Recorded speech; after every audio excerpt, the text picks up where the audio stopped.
Hello, everyone. I'm Olivia Primavera. Welcome to the Olivia Primavera video podcast, presented by LA Sun and Beyond Media. This is where we talk about why Latinos stay invisible in mainstream media, why the invisibility is dangerous, and how our safety is directly connected to the strength of the entire US economy. Now, let's get into today's story. Boycott. Relax, we would never say that. We would never encourage millions of Latino or other consumers to think critically about where their money goes. That would be, well, just far too effective. And we don't want to terrify any multinational corporations with effectiveness. No, sir. No, ma'am. So today, instead of saying anything provocative, we're just going to calmly talk about Coca-Cola, not the polar bears, not the holiday trucks, not the ads where the only brown Latino is handing someone else the soda. We're talking about the real story, the one behind the commercials. Now, for what Coca-Cola has been doing. Multiple investigations by The Guardian, The New York Times, Mexican environmental reporters, and health researchers, and other outlets, well respected outlets. Just look up the story, you'll be able to find one, multiple. All expose the same disturbing pattern. In Chiapas, Mexico, a region with abundant rainfall, entire neighborhoods struggle to get clean running water. When water comes through the pipes, it's often contaminated. Families ration buckets, people wait hours. But one place never runs dry, and that's the Coca Cola's bottling plant. This plant is legally permitted to extract hundreds of thousands of gallons of clean water per day, far more than nearby communities are allowed to access. Meanwhile, Coca Cola is easier to buy than drinking water. So, of course, consumption has skyrocketed. And diabetes, especially in indigenous regions, becomes one of the leading causes of death. The Guardian has reported that poorer areas suffer the worst, and industrial users keep operating, even during water shortages that cripple surrounding communities. This is not a minor inconvenience. This is not just business. This is a system. This is a system that removes the essentials a community needs to survive. Is that sounding familiar to anyone? Anyone experiencing something similar-ish? Anyone? Now, for the macro view, the disappearing of a people. Let's zoom out. From a macro perspective, when you take a community's water, damage their health, disrupt their economic life, and make basic survival dependent on a corporate product, Coca-Cola, you are not just selling soda. You are displacing a people from their homeland. You don't need soldiers or barbed wire. You only need a government permit and a corporation willing to extract until nothing is left. Disgusting. Families move, culture weakens, the next generation disperses, disappears. They migrate. And suddenly, a community that has existed for centuries begins to fade. If that's not disappearance by design, what is? This is the part Americans cannot afford to ignore because the exact same worldview is playing out here. In the US, Latino communities face another form of disappearance: raids, wrongful detentions, citizens asked to prove they belong. Investigations by ProPublica, the Daily Chronicles by LA Taco, Los Angeles Times, the Washington Post, Axios, and a lot of other well-respected outlets all report they revealed that Latino US citizens, including veterans, are being wrongfully detained. Border Patrol agents sharing racist, dehumanizing posts. Neighborhood raids that terrify entire communities. Okay, and now for some economic examples. The Chicago example, one of three. After the Chicago Midway Blitz raid, Latino businesses districts saw sales drops of 20 to 70%, workers disappearing overnight, and families staying indoors out of fear. And here are two more. Los Angeles. Following coordinated immigration sweeps across Latino neighborhoods such as Boyle Heights and South LA, local business corridors reported sharp declines in foot traffic and retail activity, with some shops seeing 30 to 50% revenue drops. Workers avoided commuting, parents avoided driving, and entire microeconomies slowed down to a crawl.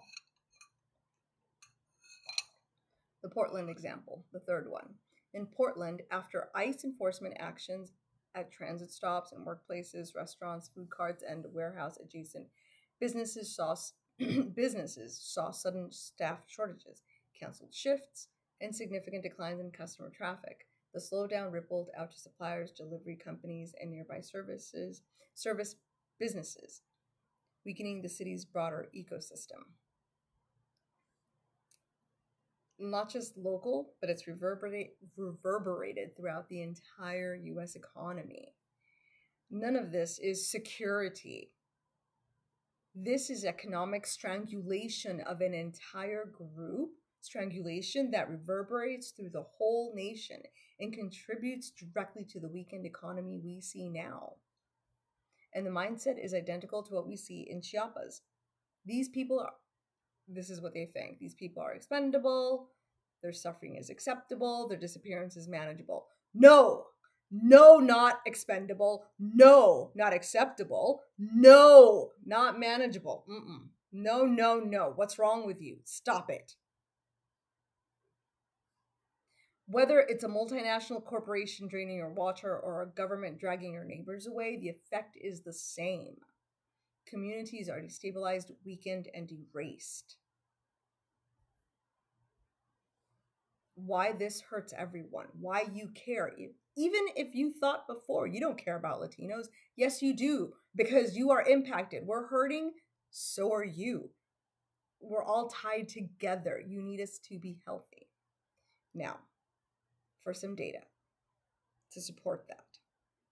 Here's what the Latino Donor Collaborative has made absolutely clear with their research. Look them up.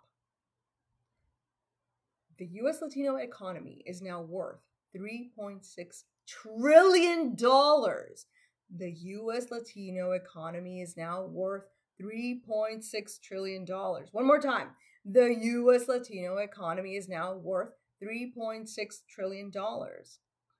If Latinos were a country, they would have the 5th largest GDP in the world. Latino consumer spending and workforce participation outpace national averages. Latino economic growth is a primary engine of U.S. economic growth. That's good for you, for everyone, for Latinos, for everyone. The translation, when Latinos feel unsafe or invisible, the U.S. economy slows down, it shrinks. This is, are you Latino? Are you not Latino? This means you. This means everyone. Your economy slows down just like it has now. Even if you have a job right now, will you have it tomorrow? Question mark. Think about it. Whether you're a janitor, a nurse, a receptionist, a doctor, a lawyer, the question is sitting there. Will you have a job tomorrow? Will your benefits disappear? Because our benefits continue to be tied to our jobs. Try paying Cobra. Oh my goodness, that is expensive. When Latinos feel safe again, the U.S. economy will rebound. Your personal economy will improve. Latinos, and because we're improving, everyone else is improving with us. It's how it works. We're all tied. Fear suppresses spending, reduces mobility, shrinks businesses, and destabilizes entire regions. Safety does the opposite. Safety does the opposite. Safety does the opposite. Safety produces prosperity for Latinos, and because we feel safe, when we feel safe again, you'll feel safe. You will stop worrying about whether you'll have your job tomorrow. Yes, that's how it works. Safety produces prosperity.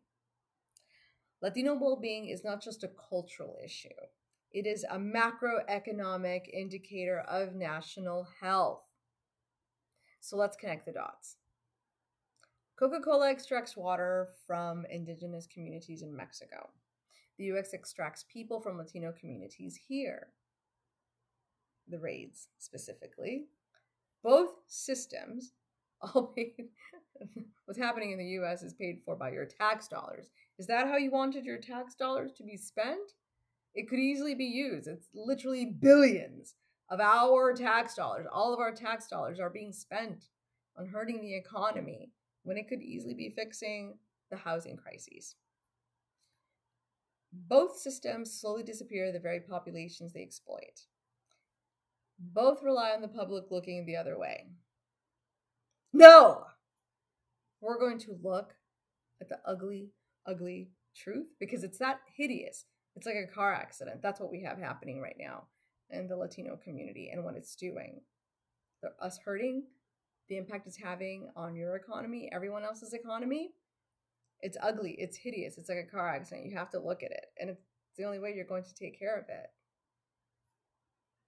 The truth is, the truth we stand on is that Latino communities are resilient, like our neighbors, everyone else around us. Latinos are essential to the American economy. You need us to be healthy and happy. And change is not only possible, it is inevitable when people demand it, and we are all demanding it. Did you think you didn't care about Latinos? Yes, you do. You really, really do. We are all demanding economic prosperity, and we're going to get it when Latinos feel safe again. We believe in accountability. We believe in reparations. We believe in rebuilding what has been damaged. It's all possible, and we're all going to do it together. And genuinely, sincerely, we look forward to the day when we can return to consuming Coca-Cola.